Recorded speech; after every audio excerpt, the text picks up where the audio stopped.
파란색은 엔화고요. 그다음 빨간색은 위안화고요. 그다음에 주황색은 원화예요. 한국 원화. 누가 제일 변화무쌍하게 움직이나요? N. N이죠. N이죠. 변화무쌍하게 네. 움직이는 게 N이잖아요. 그렇다는 얘기는 엔캐리 트레이딩 하려면 이렇게 바닥에 있을 때 해야 되는 거잖아요.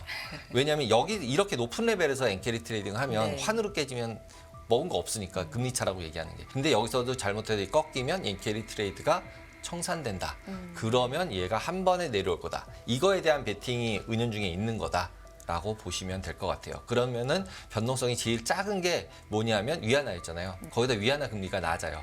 그래서 위안화 캐리 트레이딩이라는 얘기가 나오기 시작을 해요.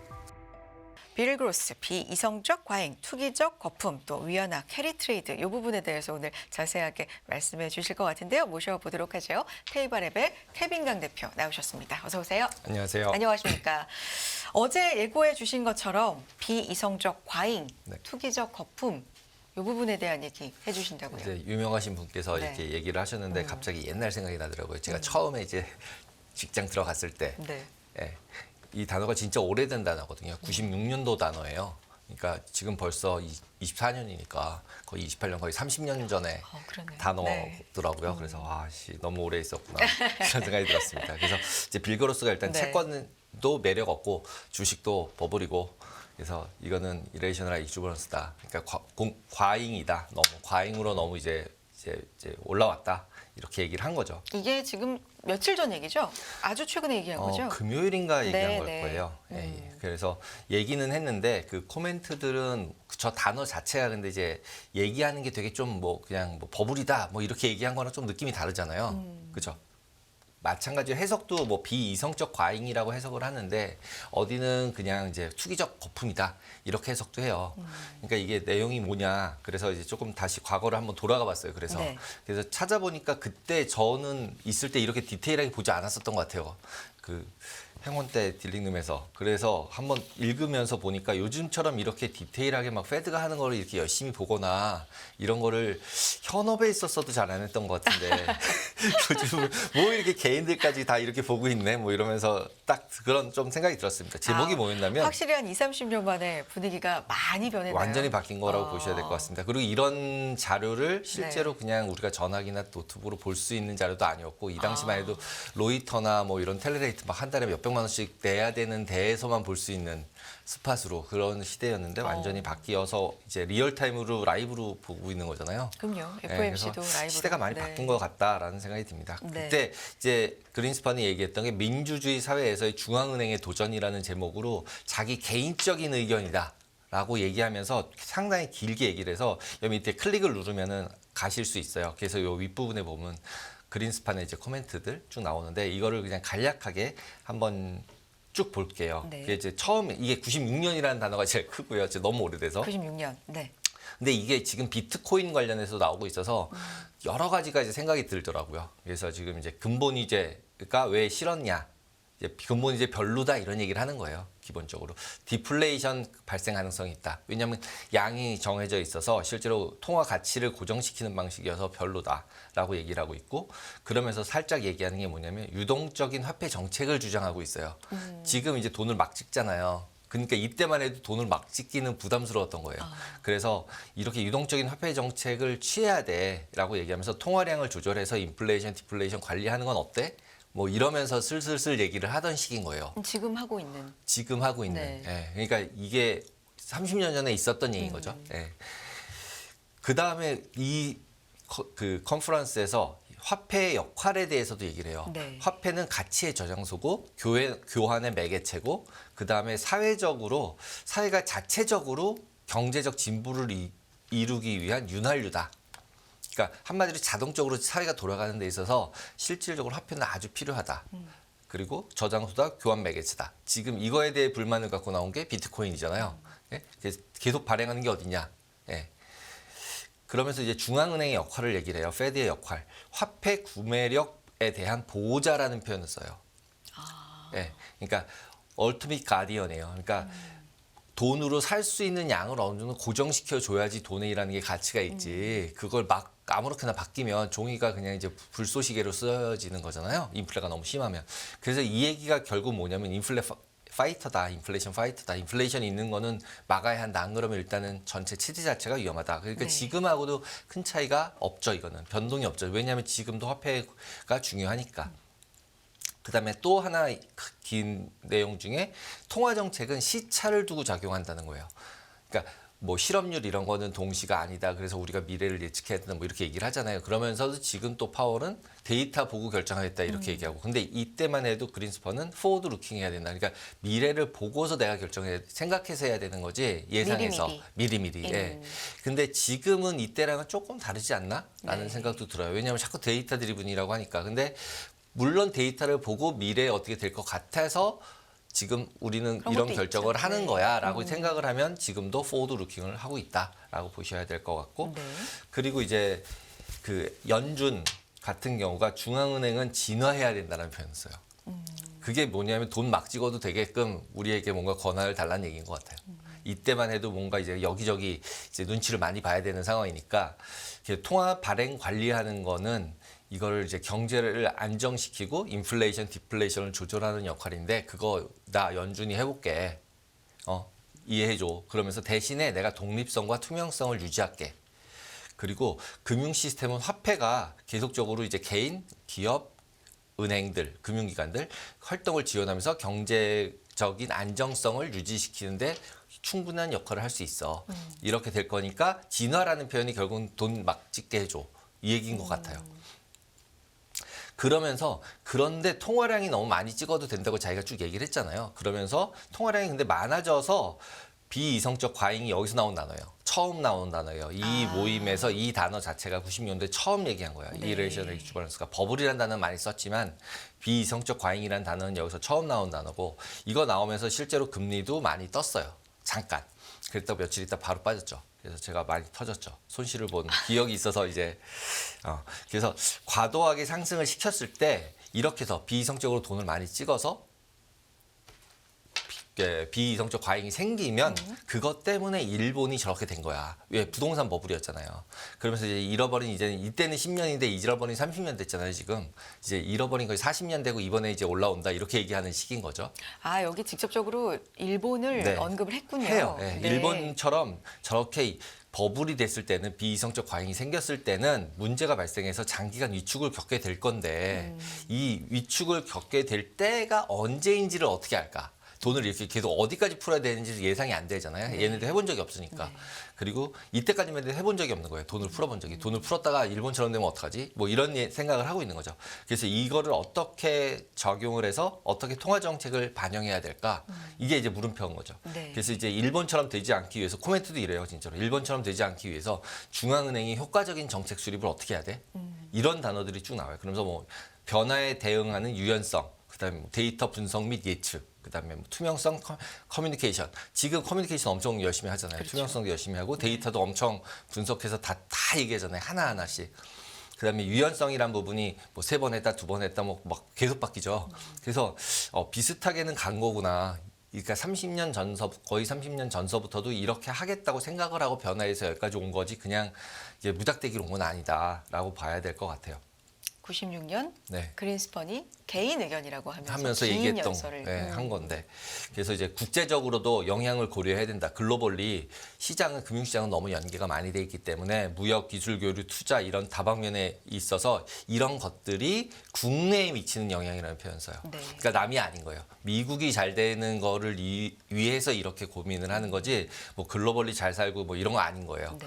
그다음에 다양한 경쟁력 강화, 기술, 제조업, 서비스 산업 그래서 경쟁력 강화를 하기 위해서 혁신성을 계속 혁신적인 전략이 필요하다.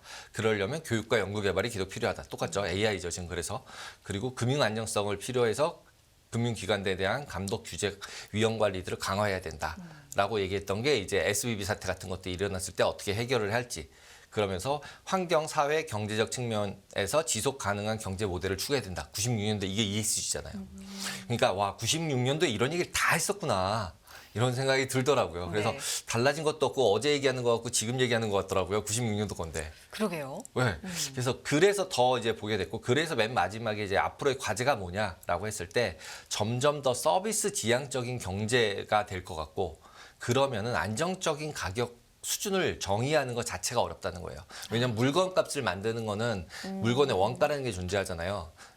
근데 서비스는 솔직히 마음 편하면 많이 줄 수도 있고 뭐 마음에 들면 줄 수 있는 거죠. 가격을 뭐 이렇게 명확한 어떤 가격이 있는 게 아니잖아요. 어떤 가치를 매기는 기준 애매하잖아요, 자체가, 솔직히. 네. 예, 뭐 물건에 비하면. 예, 물건은 뭔가 원가라는 게 존재하는데 이건 네. 원가라는 게 존재하지 않으니까.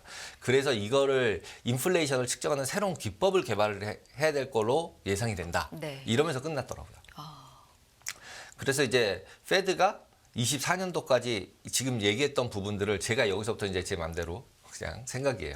그래서 24년도가 되는데 변하지 않은 거.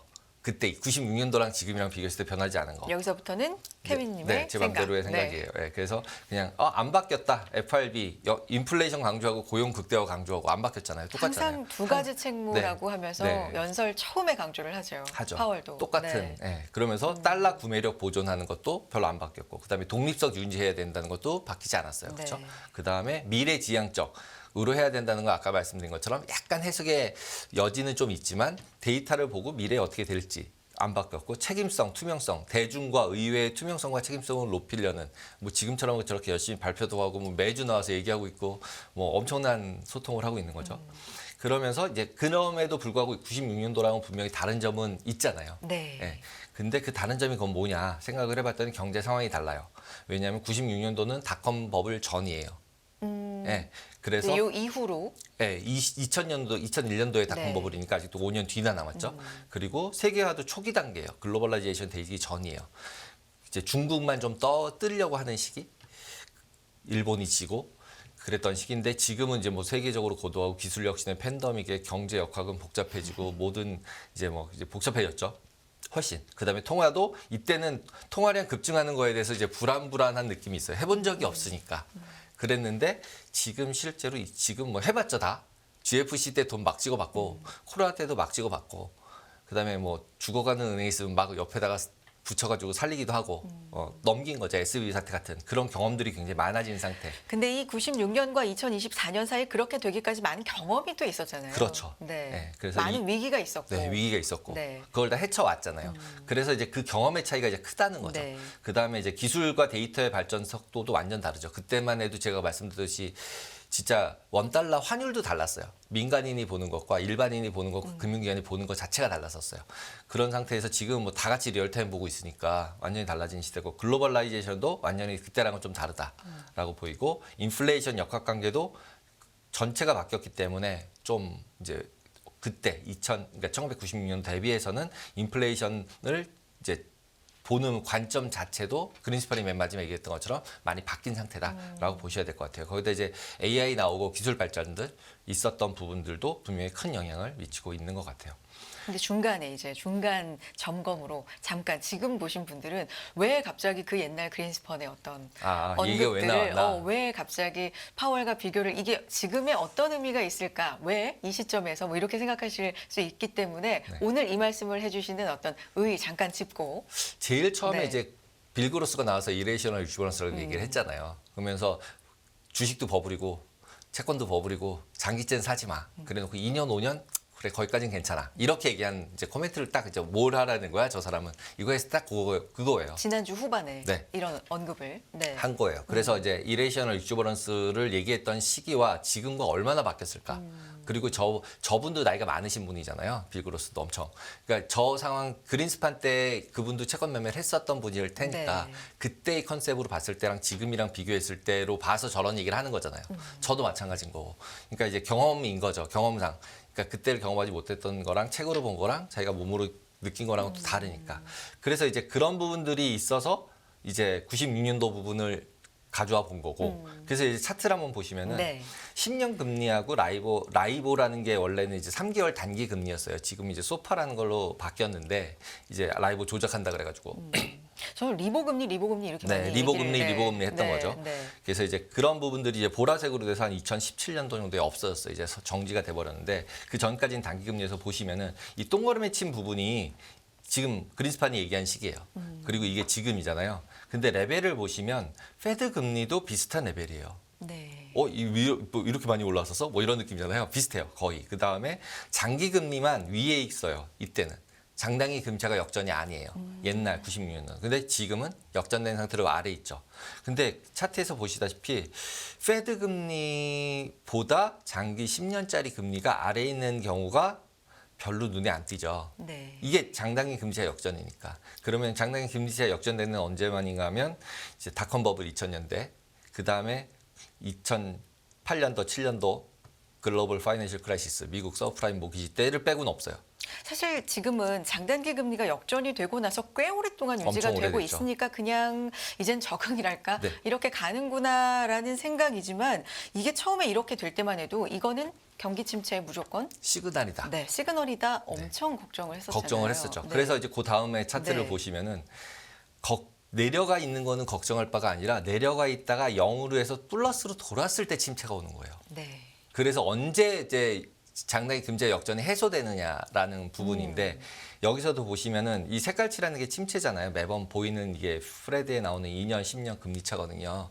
그럼 보시면은 장단기 금리차가 역전됐다가 실제로 침체 오기 직전에는 플러스예요. 아, 침체 안으로 들어오면 플러스예요. 침체 안으로 들어오면 위에 있어요. 지금도 여기 코로나 때도 잠깐 찍고는 침체일 때는 위에 있었어요. 지금은 아래 있잖아요. 네. 그러니까 지금은 침체는 아닌가 보다죠. 오히려 거꾸로 지금은 침체가 아닌가 보다. 뒤에는 올 건데 언젠지는 모르겠는데 지금은 침체가 아닌가 본데 오히려 거꾸로 이렇게 생각이 드는 거죠. 그러면 이 차트가 갑자기 반등을 해가지고 장단기 금리차가 확 역전이 되려면 진짜로 크라이시스일 수밖에 없는 것 같아요. 그러니까 사후적으로밖에 생각이 안 된다는 거죠. 왜냐하면 크라이시스가 생겼기 때문에 페드는 단기 금리로 와장창 낮춰야 되는 거죠. 50bp씩. 그럼 장단기 금리차가 정상화가 되는 거죠. 그러니까 당연히 침체가 누가 먼저냐라는 표현보다는 침체가 오고 나면은 페드가 내릴 거라서 장단기 금리차가 해소가 되는 거죠. 그러니까 그런 침체가 오기 전에는 쉽게 장단기 금리차가 해소가 되고 있지 않은 거죠. 그리고 지금 이 장단기 금리차 끌고 간 거 히스토리컬이 가장 긴 기간이래요. 그렇죠. 네. 그렇기 때문에 그 부분도 좀 다르다. 그래서 이제 너무 이제 그거에 의존하지 말고 그러면 과연 이제 실업률, 뭐 PPI, 하이힐드 스프레드 이런 걸 보면 지금 이때 침체 나왔던 시기들이랑 비교해 보면 지금은 너무 좀 다르다. 근데 어떻게 보면 새로운 스탠다드, 그러니까 과거의 문법으로는 좀 애매하다. 예. 비교하기 해석을 어렵다라는 그렇게든, 게. 네. 예. 근데 이제 지금 빌고로스는 그때 거 생각이기 때문에 아까 보여드린 것도 그때랑 비슷한 레벨들이에요, 다. 근데 지금 장단기 금리차가 역전돼 있어요. 그러니까 지금 여기서 장단기 금리차가 해소가 되면 침체가 올 거라고 예상할 수 있는 거죠. 그분의 입장에서는. 저도 약간 그렇게 생각을 하고 솔직히. 그러다 보니까 언제 그렇게 되지? 그러니까 불안불안하니까 현금 비중을 자꾸 높여서 가는 거죠. 침체 올 때는 많이 빠지니까 한 번에. 네. 그리고 항상 벌 때는 천천히 벌어가지고 이럴 때는 한 번에 빨리 잃잖아요. 아, 그 마음 아픈 얘기를. 네, 그게 근데 어디나 항상 그래서 네. 어디나 항상 그래서 좀 슬픈 일이긴 한데 항상 그랬기 때문에 그걸 피해보자 뭐 이런 맞습니다. 거잖아요. 예, 그렇죠. 그러다 보니까 네. 현금 비중 얘기를 하는 거고. 그래서 지금도 이제 이런 좀 이제 긴 그래프를 보는 게 그거가 언제쯤 올까를 자꾸 알고 싶은 거잖아요. 그래서 보시면 될 것 같아요. 그리고 이제 이렇게 금리 부분을 계속 얘기를 하는 부분들이 왜냐하면 이제 TMT, TLW 이제 워낙 이제 원래 개인들은 채권 투자는 해본 적도 없어요, 솔직히. 그리고 이렇게 유행을 한지도 그렇게 오래되지도 않았어요. 그리고 거기다 미국 국채를 사요. 그런 일은 별로 없었어요. 그랬는데 실제로 미국 금리가 고점을 찍었다고 하니까 잃을 게 없을 것 같은 거죠. 밑에는 막혀 있을 것 같은 거잖아요. 지금도 솔직히 저희가 얘기할 때 금리 인상은 없어잖아요. 그렇죠. 예, 인하를 언제 할까를 문제라는 거지 여기서 인상을 논의하진 않잖아요. 그럼 그렇게 따지면 그냥 주식이란 가격만으로 보면 한 방향이 막혔으니까 사기만 하면 되는 거잖아요. 그런데도 불구하고 채권은 얘기가 다르죠. 왜냐하면 만기도 너무 많고. 그렇죠? 그래서 투자하기 시작을 한 게 TLT 10년짜리 금리들을 레버리지까지 해서 했는데 YTD로 계속 가져와 봤어요. 네. 어떤가? TLTW가 1등이에요. 예. 왜냐하면 TLTW는 옵션을 팔아가지고 준다라고 예전에 이제 말씀을 드렸잖아요. 그래서 이 차트들은 그 배당들을 받은 거를 감안한 차트다 보니까 지금도 금리 되게 많이 올랐는데 여기 보시면은 거의 4%대 있던 부분이 4.2 뭐 이렇게 올라가 있는 거니까 그럼에도 불구하고 TLW는 1.7%밖에 안 깨졌는데 이런 거죠. 그에 반해서 TMF 같은 경우 3배짜리는 16%가 깨졌어요. 마이너스예요. 실제로. 주식은 생각보다 많이 올랐잖아요. 엔비디아도 많이 오르고. 그래서 슬프죠. 지금 이때 이제 장기 투자를 하면서 레버리지를 한 부분은. 그리고 그래서 그냥 레버리지 안 한 것 같은 경우는 몇 프로 깨졌어 보면 4% 정도 마이너스예요. 근데 3배 레버리지니까 원래는 3, 4, 12 하면 한 12, 13 정도 마이너스여야 하는데 더 깨져 있죠. 왜냐하면 빌려서 사는 거잖아요. 예, 빌린값 내야 되잖아요. 예, 그래서 제가 이제 레버리지 하는 거는 단기로 매매하는 건 괜찮지만 장기로 가지고 있으면 안 된다라고 그때 말씀을 드렸던 부분이 이런 부분에서 확인이 되는 거죠. 그리고 횡보장이거나 방향이 정해져 있지 않은 것 같을 때는 옵션이라도 팔아서 돈을 좀 받아야 이제 메이크업을 할 수 있다. 그래서 지금 같은 경우는 뭐 이제 테슬라 커버드 콜까지 나와요. 그러니까 이게 예, 테슬라 커버드 콜까지 이미 상품으로 국내 상품으로도 출시가 된 상태들이기 때문에 그런 것들은 실제로 위는 막혀 있고 아래는 계속 열려 있기 때문에 조심은 항상 하셔야 된다라고 말씀을 드립니다. 지금 레벨 때는 그러면 관심을 새롭게 가져보시기에는 어떤 수준이라고 보시는 거예요? 채권 쪽이요? 네. 채권 쪽은 저는 지금도 나쁘지 않은 것 같아요. 이제는. 왜냐하면 TMF 입장에서는 벌써 16% 마이너스잖아요. 연으로. 예. 그리고 이제 이미 어느 정도는 시간이 지나면서 반영은 됐고 그래서 이제 페드 와치에서 봤을 때 이제 언제 금리 인하냐는 부분인데 지금도 이제 6월 달에 인하라고 하지만 저도 6월 달이라고 생각은 하는데 예상은 하는데 만약에 뭔가 데이터가 이상한 거 나오면 갑자기 후다닥 바뀌겠죠. 그리고 9월 달로 가든지 뭐 이렇게 되겠죠. 그러면서는 이제 또 선거 때 앞두고서 이걸 그때 내려야 되냐 마냐 뭐 또 이런 얘기 하겠죠. 그때 가서는. 그러니까 또 그때 가서는 또 새로운 세상이 열릴 텐데 그때 장기금리 그러면 어떻게 돼 있을까? 보면은 생각보다 많이 올라가 있을 가능성도 조금은 있기 때문에 불안불안한 거죠. 그러다 보니까 이제 뭐 그냥 박스권이거나 여기서 그러니까 이자율이 급락해서 급등할 것 같지 않으면 채권이 그러면 그냥 지금처럼 TLTW 정도가 제일 유사한 거고 아니야 지금 금리 확 빠질 거야라고 생각하면 TMF 사야죠. 그러니까 그거에 대한 의사결정인 것 같고 저는 지금도 그냥 올해 같은 경우는 TLTW가 더 나 보이는 긴 거 살 거면 근데 빌고로스 얘기대로 그냥 한 5년짜리 짧은 거 사는 게 제일 안전하겠죠. 올라갈 룸 별로 없으니까. 네. 근데 기회비용이라는 부분들이나 빨리빨리 손익이 변하지 않는 부분들에 대한 부분들은 이런 거 하시면 안 되죠. 그런 걸 원하시면. 그리고 이제 지금 계속 얘기 나오는 이제 여러 가지 것들 중에 하나가 이제 엔화잖아요.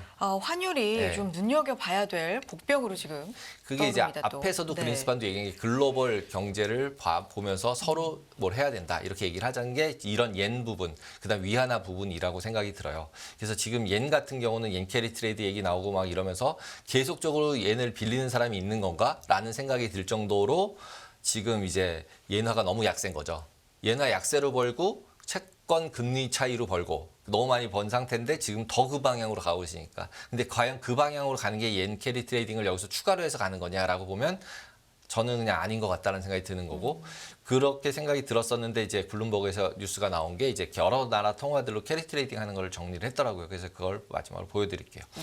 그래서 지금 이제 마사토가 나와서 구두 개입을 어저께 했는데 별 볼 일이 없었어요.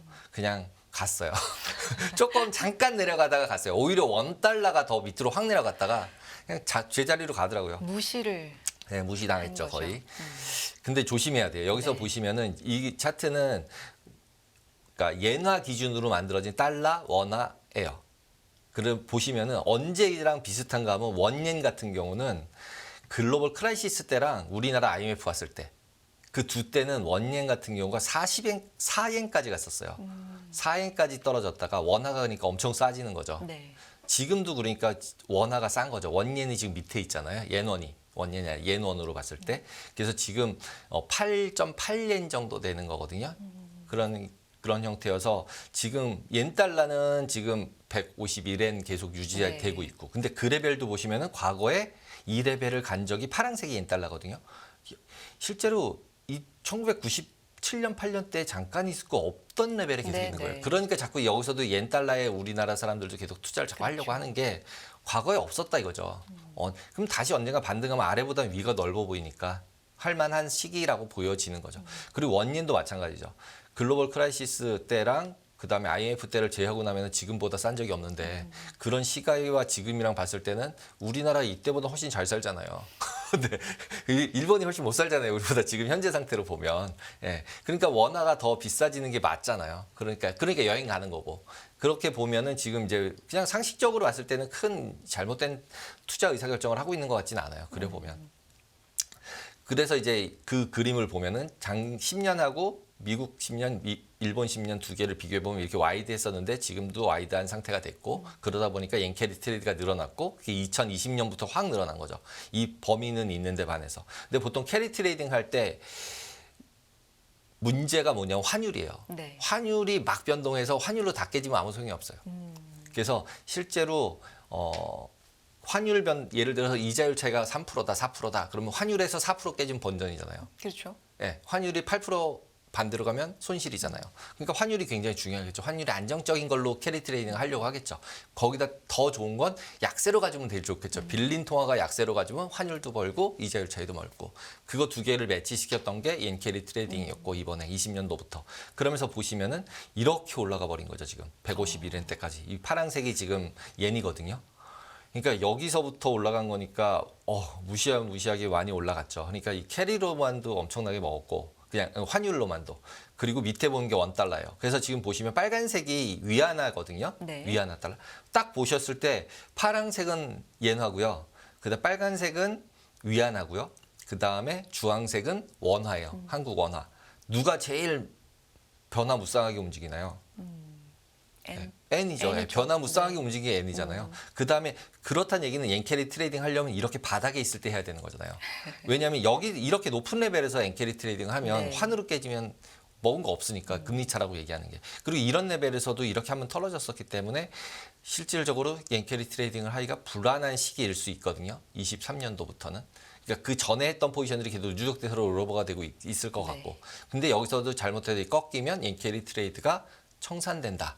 그러면 얘가 한 번에 내려올 거다. 이거에 대한 베팅이 은연중에 있는 거다라고 보시면 될 것 같아요. 그러면은 변동성이 제일 작은 게 뭐냐면 위안화였잖아요. 네. 그러다 보니까 지금은 거기다 위안화 금리가 낮아요. 그래서 위안화 캐리 트레이딩이라는 얘기가 나오기 시작을 해요. 위안화 빌려서 달러 채권 사든지 딴 나라 채권 사는 거. 그래서 통화별로 이렇게 쭉 보여주는 거를 만들었더라고요. 그래서 위안화 같은 경우도 뭐 지난주 절하고시, 절상고시 뭐 왔다 갔다 며칠 만에 막 그렇게 그런데 그것도 합니다. 지금 보시면은 네. 여기 보시면 위안화 차트 최근 거 단기 네. 차트예요. 지금 똑같은 색깔로요. 옌화고요. 파란색이. 그다음에 주황색이 코리아 원이고요. 빨간색이 위안화예요. 어저께 25일 날 뭐 위안화를 갖다 밑에다 강세로 맞아요. 찍었다. 뭐 네. 여기가 요 빨간색 여기예요. 아, 그 보시면은 뭐 이렇게 위안화랑 원화랑 옌화랑 보면 얘는 뭐 고정금리 수준이잖아요. 이렇게 뉴스에서는 굉장히 난리를 쳤지만 실질적으로 움직인 거 보면 옌화하고 원화 움직인 거에 잽도 안 돼요. 네, 그러면은 당연히 여기 보면 얘는 거의 고정금리처럼 움직이잖아요. 네. 얘 내려갈 때도 훨씬 덜 내려가잖아요. 왜냐하면 얘는 뭔가 이제 보이지 않는 손께서 뭘 하고 계시죠. 여기는 이번에도 그러니까 위로 이렇게 올라갔거든요. 여기서 보시면은 21일 날 금리 부분 변하면서 실제로 이렇게 위안화랑 그러니까 옌화랑 원화 같은 경우 위로 점프했잖아요. 그죠? 그러니까 위안화도 점프 시킨 거거든요. 시장에서. 그랬더니 그 다음날 아침에 왔더니 밑에다가 아니야 난 밑에다 뻥 찍은 거죠. 강세라고 얘기했지만 실제로 약세가 된 부분을 제자리에다 갖다 찍은 거예요.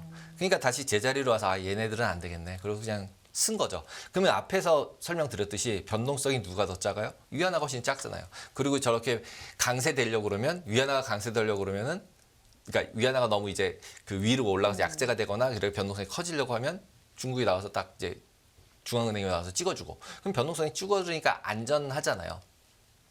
이런 부분들 때문에 위안화가 오히려 더 안전할 수 있는 거죠. 얘가 실제로는 옌화도 밑으로 떨어지는 게 무서운 거잖아요. 옌캐리 트레이딩한 사람의 입장에서는 옌화가 강세되는 게. 근데 지금 여기서 보면 올라가는 거 내려가는 거 다 이렇게 막아져 있는 거고 중국 경기가 갑자기 살아날 거라고 예상하는 사람 별로 없고 이러니까 이제 위안화 캐리 트레이딩을 할 만한 거죠. 그래서 지금 여기서 보시면은 위안화를 빌려서 투자를 했으면 옌화에다 투자를 했으면 5.8%를 벌었고 언제 기준으로요? 이게 지금 YTD 복귀하는 기준으로 했을 때 22일자 기준이에요. 이게 매일 환율도 바뀌고 내재 그 금리도 바뀌어요. 네. 그래서 왼쪽에 있는 게 내재 금리예요. 네네. 실제로 달러 금리는 한 5.3, 타이완 달러가 3.8, CNH랑 CNY랑 어저께 말씀드렸듯이 다르다 그랬잖아요. H는 홍콩에서 거래되는 거고, 그다음 Y는 이제 중국에서 거래되는 네. 거고.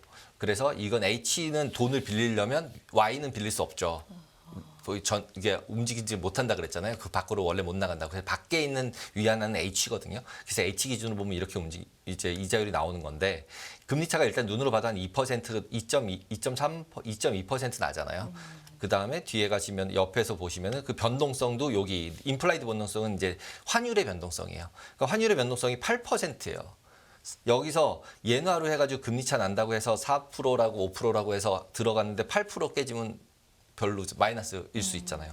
그다음에 지금 차이나 위안이랑 이쪽 같은 경우는 지금 임플라이드 변동성이 4.8%니까 여기서 위에서 엔으로 투자하는 부분이랑 비교했을 때 보면은 5.8%니까 실제로 여기서 보면은 당연히 변동성이랑 금리 차이랑 두 가지를 놓고 보고 전 세계 나라 통화를 이렇게 다 깔아놓고 보거든요. 네. 이 중에서 뭐가 제일 더 안 움직이고 금리 차를 제일 먹을 것 같아? 이러면서 고르는 거예요. 네.